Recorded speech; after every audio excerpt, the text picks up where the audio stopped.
Hello, hello, hello. My name's Felix. If you guys know, I'm from Ledger. Today we're going to be going through some of the questions you might have about, managing your stacks, managing your, you wouldn't have stacks yet actually, but managing your Ledger device in general, and everything like that. I think always the first thing I always mention, please don't give out your 24 words. Don't sign any transactions, trust. I say it every time, but it's really important to make sure that you're all safe. So I'll get started with the questions because it does seem like we have quite a few today, which is pretty fun. First up was coming from Tech World. Good morning, GM.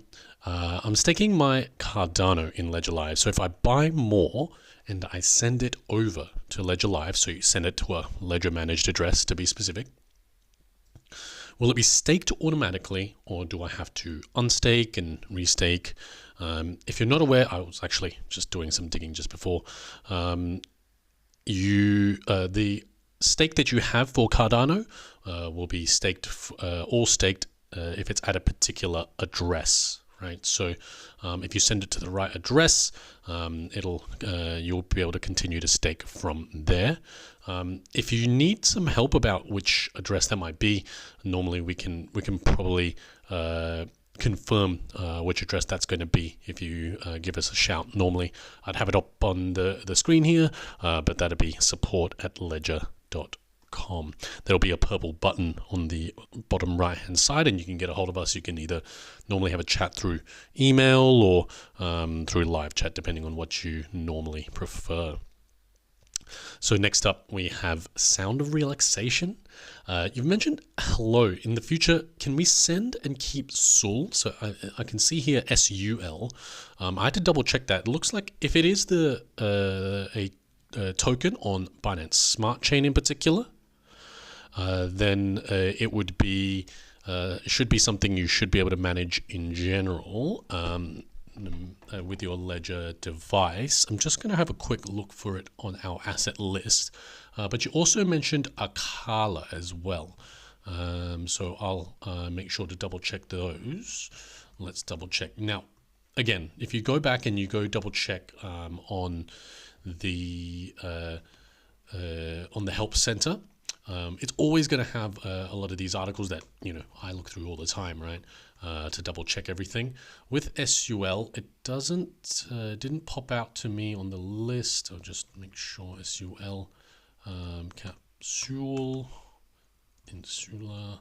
Okay, so what it might mean is that even if you couldn't manage it within Ledger Live, SUL, if it's on Binance Smart Chain, you should be able to use the third-party wallet to manage it. Maybe you might use something like Rabi, MetaMask, something like that, and you can add tokens in from there as well. I think Akala was the next one you mentioned there. Again, feel free to have a look. If I remember correctly, you should be able to use Akala, install Akala through. So you'd install the application if you haven't already. I would assume that you have, and then you might use something like Polkadot.js to manage the account from there. Again, just because it's not in Ledger Live doesn't mean you wouldn't be able to use something like Polkadot.js, MetaMask for different networks, but all the same to manage your assets. But what you've asked here, I mean on the device itself, can we send and keep? Remember, the assets aren't on the device either, right? It's the recovery phrase that's on the device, and you would use the Ledger device, so your Ledger Nano X Sound of Relaxation, to actually send and receive from there. So you might use Polkadot.js as your front end to send Akala, for example.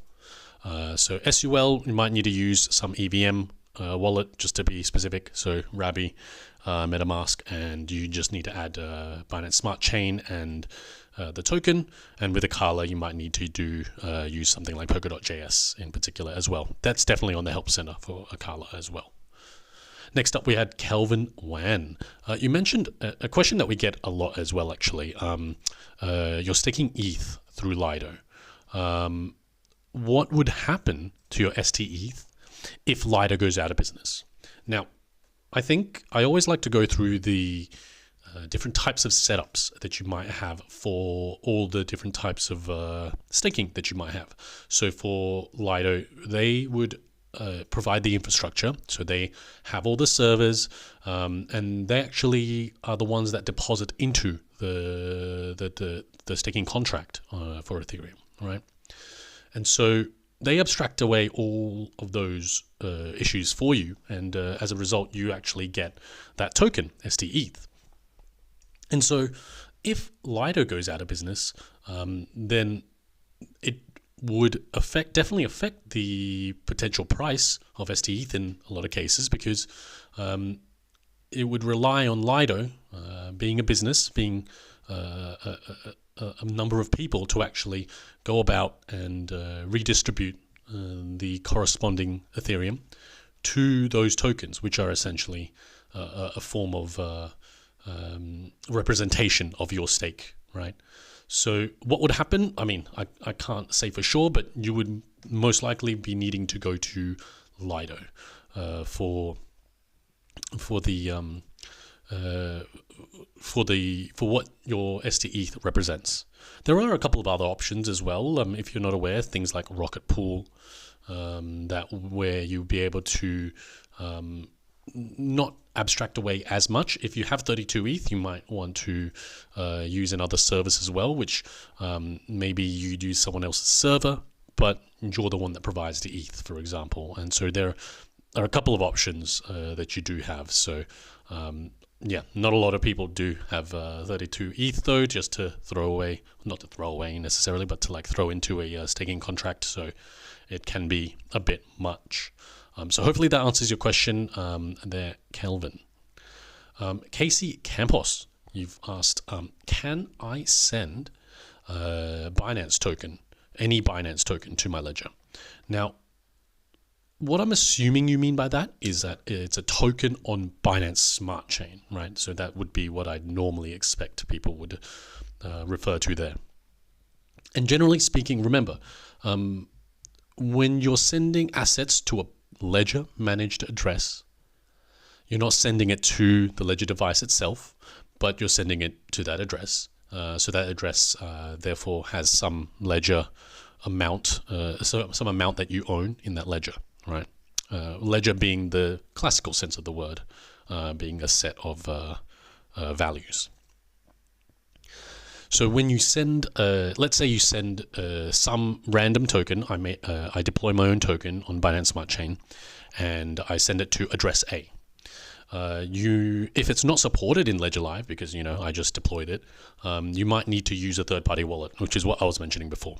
Something like MetaMask, something like Rabby, the Tahoe is the other one that I'd be thinking of as well. And you would want to connect to Binance Smart Chain as a network. Then you might need to add a token, depending on what might be supported there as well. And then you can send from that address as well. You can manage your assets from there. It just depends on what you will see, will depend on what's supported in Ledger Live in particular. Again, yeah, you can go and check the asset list on our website, support.ledger.com, to double check what actual tokens would be supported.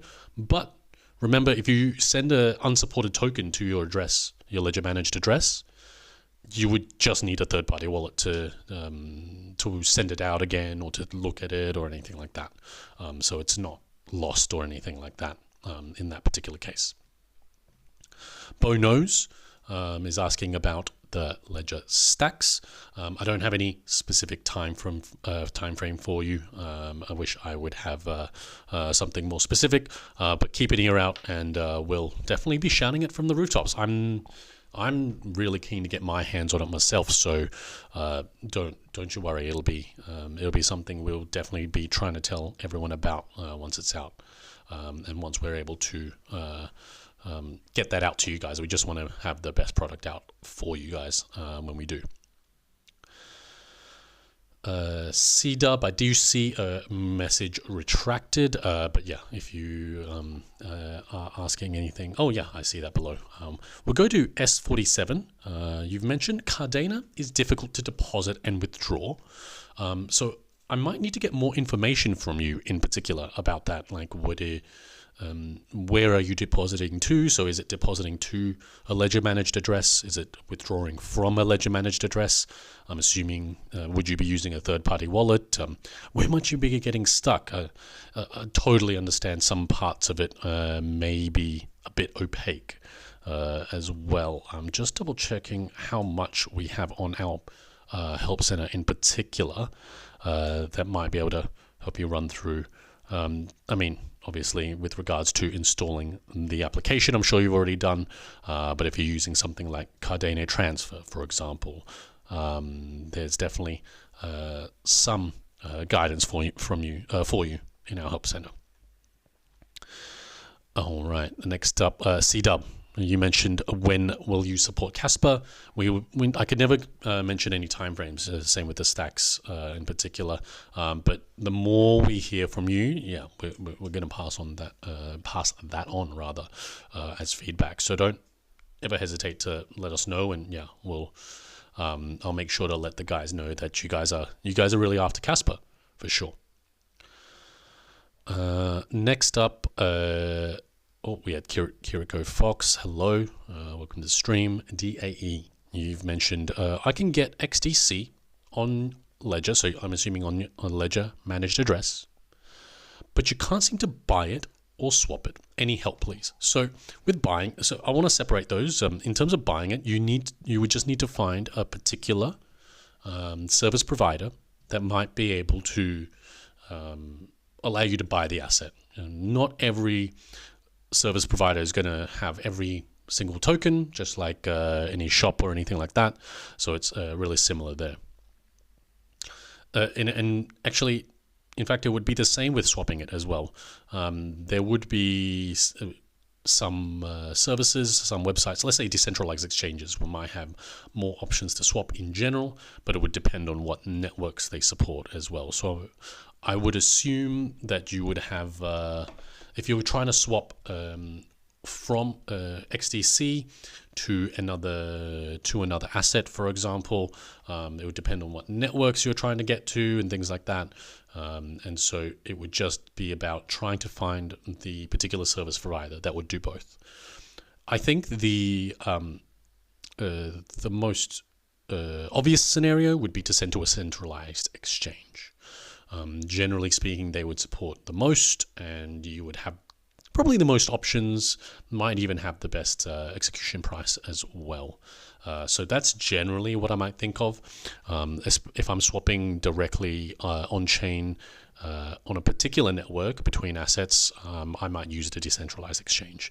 And there are particular options if you're using something like ThorSwap. I don't think ThorSwap supports XDC in particular, as in the chain. Let's have a look. Doesn't look like it here, but it's the kind of thing that you might look for, kind of service that you might look for that would swap between networks. So sorry, I don't have more information for you for that one in particular, but yeah, that would be the way that you'd have to go about it. Try and find a particular service provider.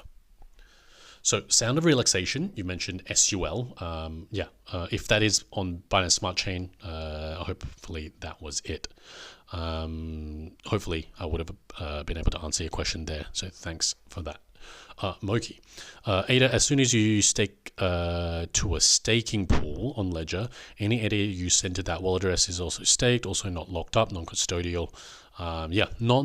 Non-locked, non-custodial is the dream, isn't it? So that's what we'd all be hoping for.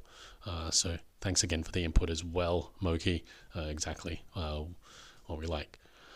Tech World. So if I send over the ADA I have over on Binance to my Ledger managed address, so Ledger Live you've mentioned, same ADA address, it will automatically be staked with the others I already have staked, as long as it's the same address that you're staking from. I wouldn't expect you to put your address in there right in here, Tech World. But yeah, if you would like us to help confirm that, get a hold of us. So support.ledger.com and we'll go from there. hello to Addisburn. Hopefully, yeah, we are like-minded indeed. Crypto assets. And A, hi, what's necessary to sell tokens to USDT on a ledger device? Okay, so a couple things there. Again, we need to know what network you're swapping the tokens from, right? From and to. They both make a difference as well. So let's say I'm swapping Ethereum to USDT on Ethereum mainnet. What I would need is obviously I need the Ethereum that I wanna essentially sell to USDT. I would need Ethereum also to pay for the transaction fees, and those are the two things that you need. Essentially, you need something to swap to the USDT and something to pay for the transaction fees. And the transaction fee type of asset that you pay with, it can depend on the network. If you're swapping, let's say on Tron, you might need to use Tron to pay for the transaction fees. I personally have used a lot of Arbitrum, Optimism, some ZK Sync rollups and things like that, and you might use Ethereum on those networks in particular. I know you mentioned you want to avoid transferring it to an exchange to sell to USDT, and so it depends on what in particular network that you have the assets on, and then you'll just need some of what I normally refer to as the native token of the network. So generally speaking, it could be Ethereum. On Polygon, it's Matic, right? To pay for the transaction fees, and then you'll be able to make the swap from there. Tech World mentions that the ADA 21 wait is crazy. 21 days wait. It's I guess it's, when I think about it in terms of traditional finance, 21 days is not that long, but I feel like we've definitely been a little bit spoilt in terms of the waiting time that we might have. But yeah, especially when we were talking about the wait times for onboarding and offboarding for Ethereum staking, that was quite a while as well. All right, Digger 55 Aussie. I'm not gonna oi it, but I'd said it anyway. So guys, if you guys have any questions about your ledger, please pop them into the chat. We'll try to get to answering them as best we can. Anything that you might have help with. I mean, even if you guys already have a ticket open with us, and maybe you aren't able to, seem to get as much of an answer, I'd be happy to try and respond to you maybe sometime after the stream or something like that. Please always trying to reach out to you guys, see if you guys have any other questions that might need answering. We're always trying to keep your assets safe, as in particular. Tech World mentions wish you guys stake XRP. Definitely not something that as far as I'm aware, is part of the is enshrined in the protocol in particular. But you might have some other services, maybe exchanges that might have they might have some kind of lending protocol that they would do that for. But not something that we have. I mean, I'll definitely pass on the feedback for that in particular, Tech World. It sounds like you're pretty stoked on that kind of feature for sure. NA, can you explain how to store HBAR in the ledger? So again, you're not storing anything on the ledger device itself.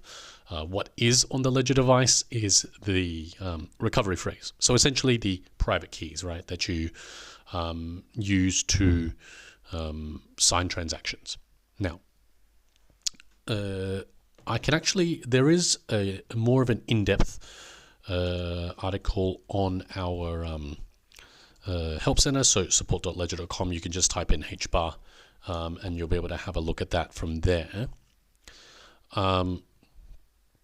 Essentially, you'd be installing the application. So I always mention the application as a way for the ledger device to understand how to sign, how to interact with the blockchain. Once you've installed the application with HBAR, so with HBAR in particular, so Hedera, there are you need to actually head outside of Ledger Live to create your account. Why is that? It's just a idiosyncrasy of Hedera accounts in particular, and there are two options on our support page. So one where you'd go through Hashpack, which is a third-party wallet.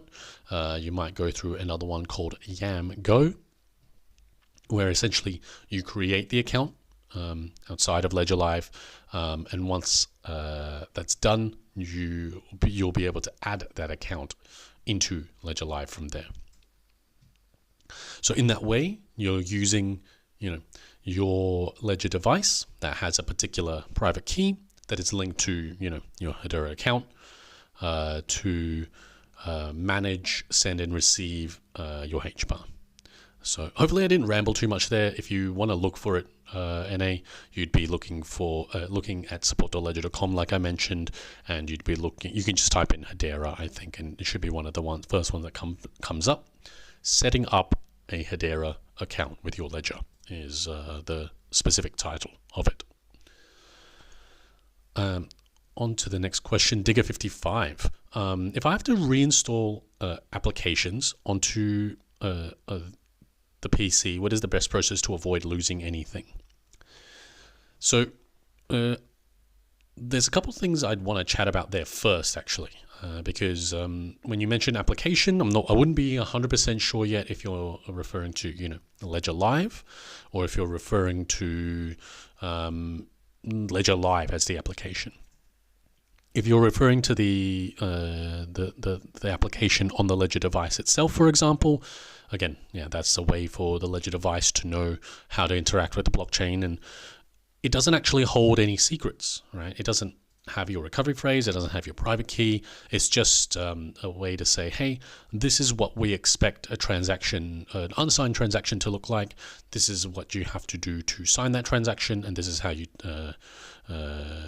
this is what it should look like when you send back that transaction. You mentioned Ledger Live. All right. So if not being that, so being Ledger Live in particular, it sounds like you've noticed that there isn't a particular synchronization between each PC that you install it on. Now, all of the data that you have on Ledger Live, so just like the addresses that you're interested in, your addresses, maybe the NFTs that you hid and things like that, they're all stored locally on the device itself, on the PC itself. If you're using Windows, it's actually in what we would normally refer to, normally internally, as the app data folder. It's just like one of the roaming folders that you'd have some of your configuration in. It's not normally something I'd suggest messing around with, if I'm honest, because you can mess up the whole thing. But if you look for Ledger Live as a folder, so I'm not talking about the executable, but if you type in percentage appdata percentage in a Windows computer, you'll come up with that particular directory. And when you're there, you'll be able to find a Ledger Live folder, and that'll hold that data. Potentially, in terms of the best process for avoiding losing anything, you can copy and paste that between computers. Again, not really something I suggest, because the settings might not necessarily be the same, and obviously you're messing with the config of Ledger Live as well. So it's not necessarily a process I'd normally suggest, but something that's I think is quite interesting to mess around with if you feel, understanding that Ledger Live doesn't actually hold your recovery phrase. It's the device that does, and you've got your recovery phrase already set up on the device, and you've got your recovery phrase hidden away or wherever you need it to be. It might be a good way to experiment. So app data folder, you can copy and paste a Ledger Live folder if you want to avoid losing things, but not normally something I'd suggest unless you're maybe a little more technically inclined. So hopefully that did answer your question there, Digger. 55. Yeah, have fun messing around with that if you'd like. I know it can be quite tedious sometimes, adding in all the accounts. Tech World, you've mentioned what the percentage is. Stake eGold in Ledger, how much percentage it is the specific wording that you used. I'll have a look now. You should just be able to go into Ledger Live and double check that in particular. If you want to, I don't have any eGold to do that with. Let's have a look if I can just double check it. Normally, if you do have it, if you do have EGLD in your Ledger Live, you can go to the Earn tab and have a look if that is something you're eligible for in particular. But yeah, it can depend, and that's why I'm not mentioning a specific value, because it can change quite drastically, frankly, depending on what happens, in the market, what providers are willing to give, and things like that as well. All right. So, guys, if you have any questions, please, continue to pop them into chat.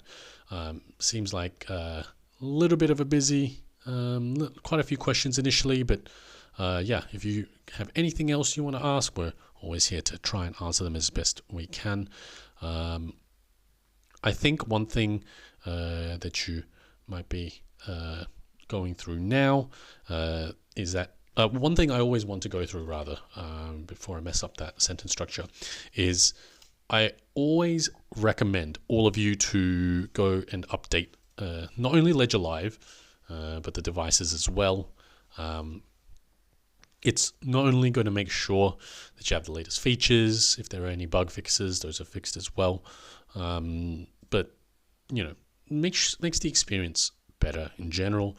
I do find it a bit tedious as well.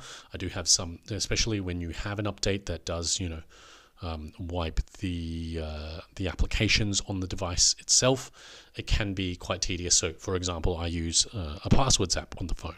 It can be quite tedious to reinitialize all of those passwords again and everything like that. So, but it is important. It's something that I would always recommend for you guys to do. And if you have any questions about how the devices, the security of the devices or anything like that, we're always here to try and answer them as well. It's going to be something that if it's one thing that I have noticed for some users, maybe they have it in a safe, for example, and if you get it out of the safe, you've lost your recovery phrase and the device needs to update, for example, you might be in for a world of hurt if it isn't something that you can get up and running again, and that would be because there would be some things that like old APIs, for example, or backends that might need to be turned off, for example. You mentioned Digger 55. That last update caused a lot of, I don't know what's behind the last, behind the emoji here, but it caused a lot of fear. And that might be to do with Ledger Recover. My opinion would be that there was a misunderstanding of how the service worked in general.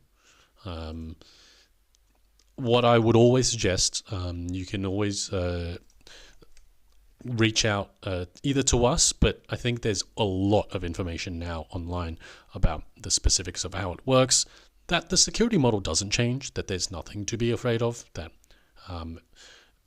you are just as safe as you were before with the device, and the update doesn't change the threat model, the security model whatsoever. So I can, in one sense, understand the fear, but once you read through the actual the white paper, which is on GitHub, by the way, you can read through that. The full PDF is there, goes through exactly how everything is done. It's actually really cool reading through that, and you'll be able to understand more. What what the service entails in particular. If there are any, legitimate questions, we're always here to answer them, and we want to hopefully quell those fears. But there isn't anything to be worried about with regards to the update, as it were, or using the service or anything like that. Remember, the service is optional. You don't have to. In fact, it's paid, so you don't have to use it if you don't want to. And any interaction, same as before, that you interact with a secret on your device is going to require your consent. That's kind of the whole model, and that's why it hasn't changed at all. So yeah, it's a totally valid question, Digger 55, and why? Yeah, there really shouldn't be any concerns. You can read heaps on it. There is actually a wealth of information about that in particular as well. So hopefully, if you want, you can run through that too. Oscar Molina, good afternoon. Hello. Hello, Barcelona. Coming from what is today a wet day in Paris. Oscar, yeah, if you have any questions, feel free to pop them into the chat. We'll try to answer them as best we can. Edison Davalos, you've asked until what date will Ledger support the Ledger NanoS? So, if you're not aware, the devices have a specific warranty, and we'll try to support the devices as best we can. I'm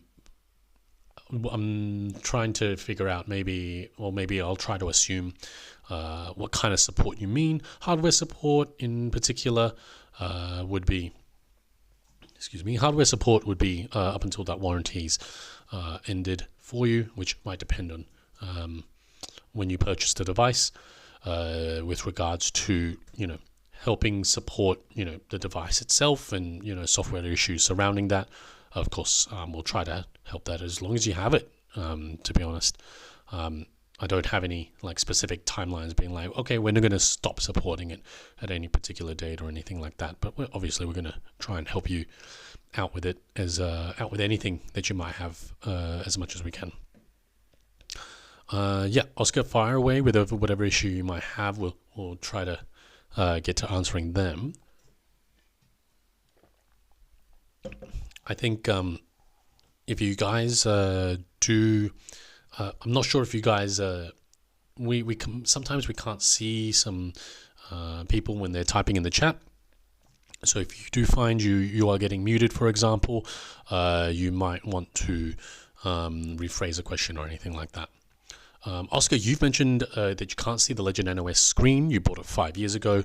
What could I do to fix it? That would be well out of warranty, I imagine, being 5 years ago.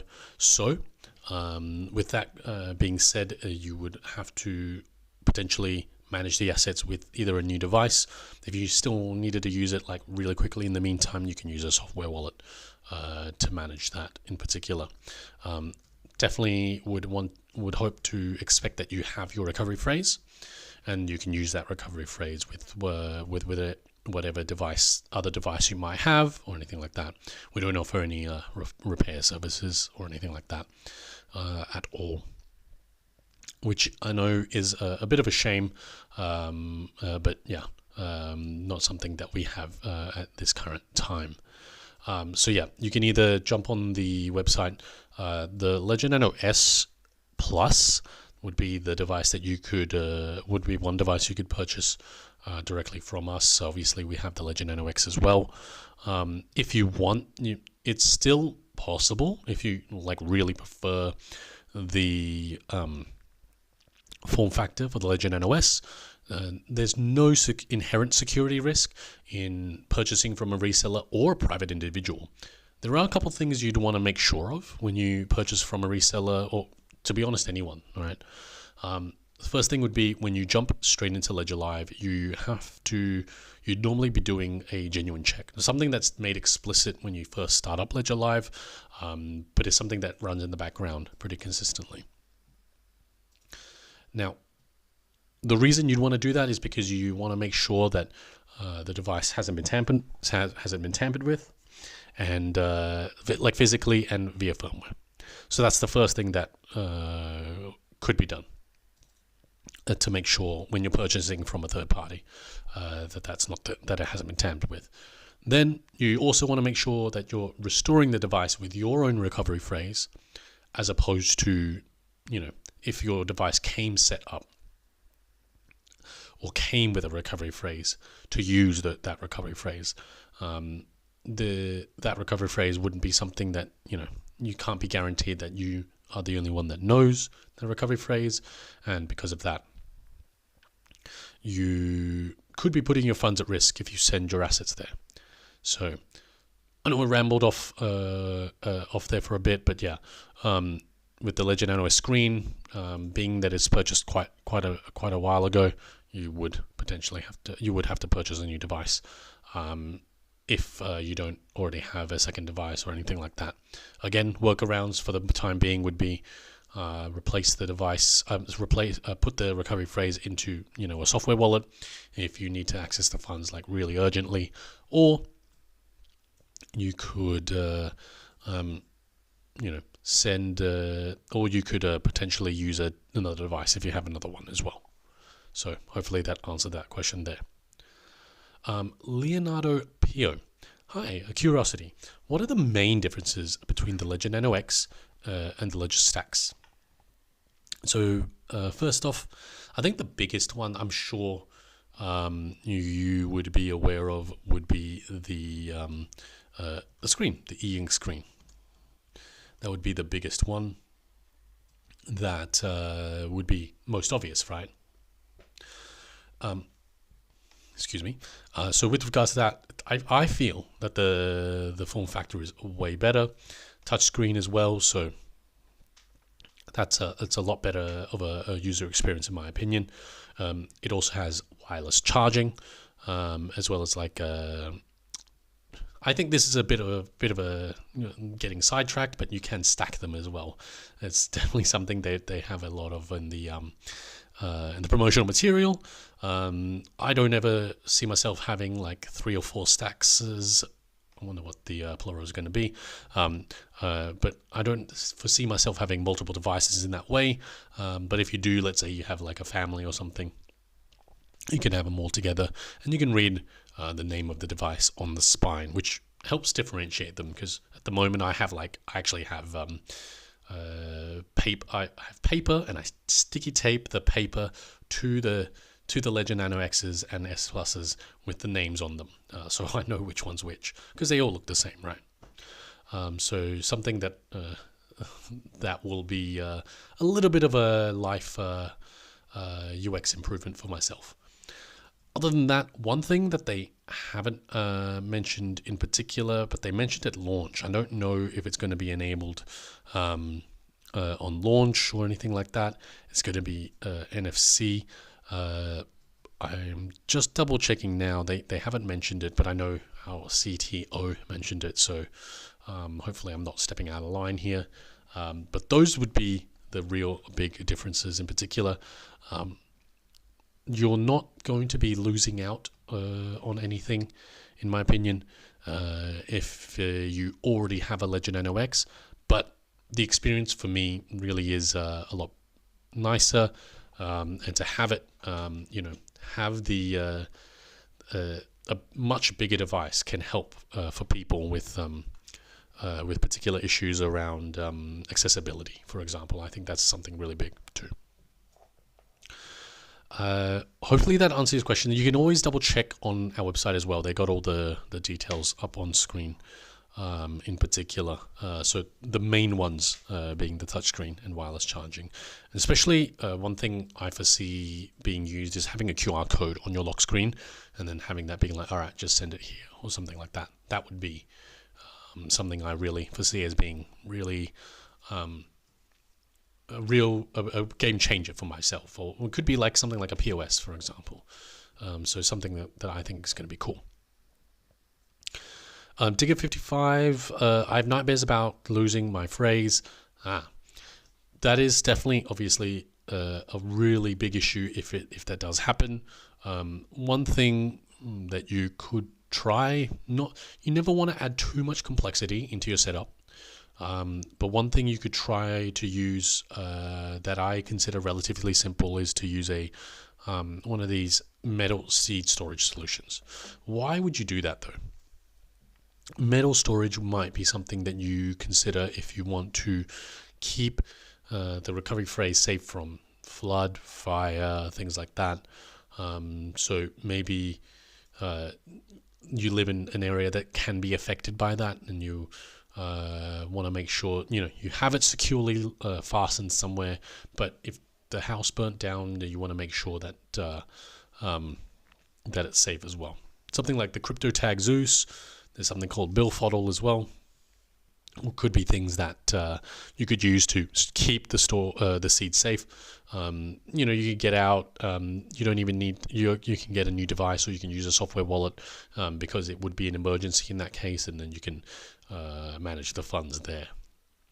That could be something to consider. You can check the website for that, ledger.com, or you can try to think of your own solution in that way as well. But something that you could consider there. Edison, you've asked when will the ledger stacks be available again? It was never available. We're still hoping to make sure we have the best product out, and I don't have any specific time frame for that I hate to say, but keep an ear out. It's going to be something we want to have out for you guys really soon. Wish I could give you something more specific, but yeah, nothing as of yet. All right, guys. Keep popping those questions into chat. We'll try to keep answering them. If you have anything that you're having trouble with, we're always here to go through anything that you might need, even if they're not specifically ledger related. I'm a bit of a nerd for it, so anything that you might have questions about, I'll try to answer them as best I can. If not, we can always see about. I can always ramble on, right, about anything you guys want. So it just depends on what you guys are after.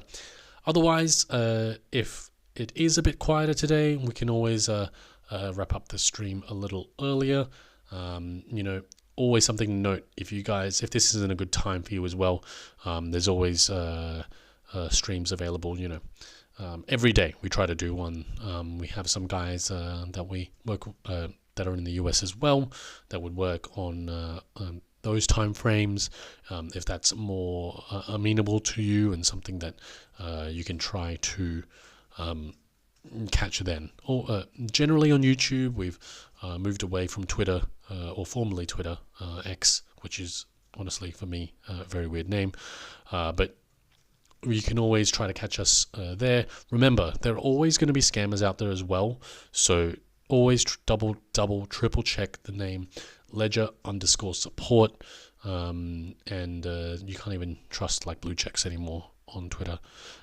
So if anyone's asking you to DM them, anyone's asking you to follow them, anything like that, that will never be the case. We'll never ask you to DM. We'll try normally be doing everything from ledger.com.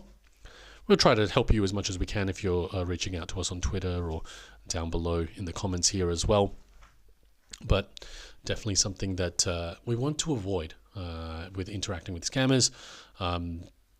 They will definitely always try to, have you generally give your recovery phrase or sign a transaction that might compromise the security of your assets.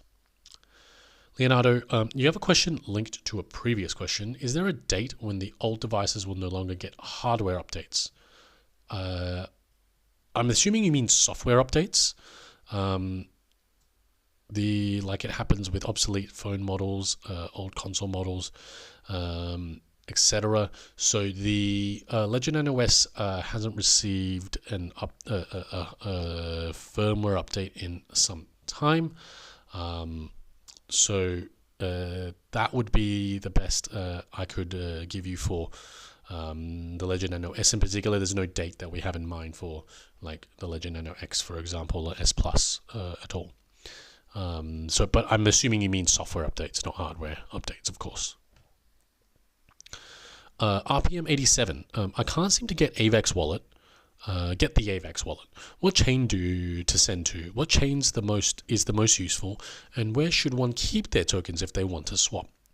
Generally speaking, if you're using Avalanche, there are, I can never remember the specific purposes for each chain, but you've got X chain for exchange, you've got C chain for contract, and I think it's either P or G for governance. It's probably P. It rings more of a bell. In any case, if you're sending to and from an exchange, you'd normally be using the X chain. However, if you are using smart contracts, so if you're wanting to swap tokens, you would generally be using the C chain. That hopefully answers that question. P chain. Okay, thank you. Sorry, I can never remember them off the top of my head. But yeah, if you would generally be using the C chain because you're interacting with contracts to interact with something like a decentralized exchange. Now, in terms of getting the AVAX wallet, remember you're not going to be doing that within Ledger Live. You might need to install the AVAX application in My Ledger. That way, I think I mentioned much early in the stream, if you are installing an application on a Ledger device, it's kind of a way for the Ledger device to better understand how to interact with that blockchain. So in this case, Avalanche. Next thing you'd want to do is then also to go to a DApp, some kind of third-party service that you would interact with Avalanche. I'm just double-checking now because the AVAX web wallet was what I had been using previously. Yep, and it's still up and running for now. Another option that you might want to think about using, so the AVAX web wallet would be under wallet.avax.network, as far as I'm aware. I also recently came across another third-party app, third-party wallet that you can use, which would be core.app, so core.app. Another way that you can interact with Avalanche through a third-party wallet as well with your Ledger device. So you're not importing your recovery phrase anywhere, but in that way you're able to manage those assets as well. So you've asked, okay, so on the C chain, are we still able to send back to a CEX, CEX centralized exchange, or do we send back to X chain first, then send to a centralized exchange? That would depend on the centralized exchange. I would assume that a centralized exchange would be able to accept both, but it would depend on what the exchange in particular. I would assume they would accept or any kind. They would say both accept X and C chain deposits, but you'd have to double check with the centralized exchange in particular. It's a bit of a tough one for us to answer. Obviously, we're not the ones consistently interacting with exchanges, or at least I'm not anymore. Definitely as much as I used to. Definitely self-custody has been the way for me, in my opinion, going forward. Keeping as much of it on chain as possible has been can be challenging, can be opaque, and you can be limited, and you can suffer from exchange fee, like transaction fees. When something on Ethereum mainnet spikes, you might get hit with some, equivalent of a $20, $30 exchange transaction fee, right? But the more you get used to when these things happen, or workarounds that you might have, you become better versed in that. So a workaround for that might be to use some kind of roll up or some kind of L2 Polygon. Binance Smart Chain, not really a L2 or roll up, but another place that you can manage assets where the transaction fees are much lower. Avalanche, as RPM has mentioned as well. Personally, Arbitrum Optimism is my favorite, and you've got the ZK ZK Sync and all those things come becoming more and more popular as well as time goes on. So last 10 minutes of the stream, guys. If you have anything else you wanted to run past me, I'll be here going through any of those questions. Otherwise, we can finish up here. Again, always, please. I think one of the things that hopefully we're getting more used to now, or people are getting more used to in general, is the idea that the NFTs that you get on your Polygon account, if it's too good to be true, please don't click on them, don't interact with them on chain, don't even burn them. If you aren't necessarily fully aware of how they would work, RPM, no, thank you for the questions. Love it as well. Awesome. One of the things when you're interacting with assets on chain is that, for example, an NFT, is that you are calling the code of the NFT when you're interacting with them, when you send and receive and things like that. So it could be any arbitrary code if you don't look, right? It could hide some kind of approval or something like that, maybe, who knows. So it's the kind of thing we really discourage users from doing, please. You can right click and you can hide them within Ledger Live, and that way you don't have to see them, which I know is definitely a big pain. And we are hearing your feedback on the amount of effort that takes, because it's every single day, right? Because it's really cheap on Polygon. DAE can't buy XDC on Ledger. So again, you might need to find a third-party service, DAE, to have to be able to purchase those assets. But not as far as I'm aware would there be a service provider that would allow you to buy XDC, especially on XDC network, especially on XDC network for that asset.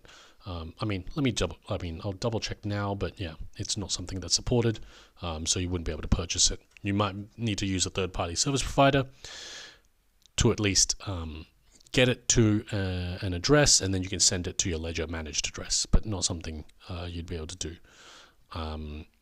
with a service provider within Ledger Live.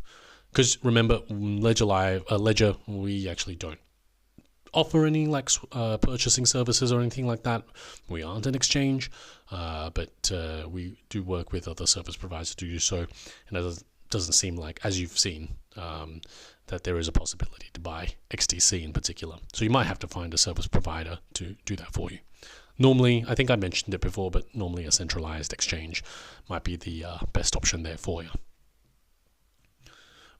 But it doesn't mean you can't manage it with your Ledger device, right? Remember, the only difference between an XDC address and a normal, or quote unquote normal EVM 0x address, for example, would just be that XDC has replaced the 0x with XDC.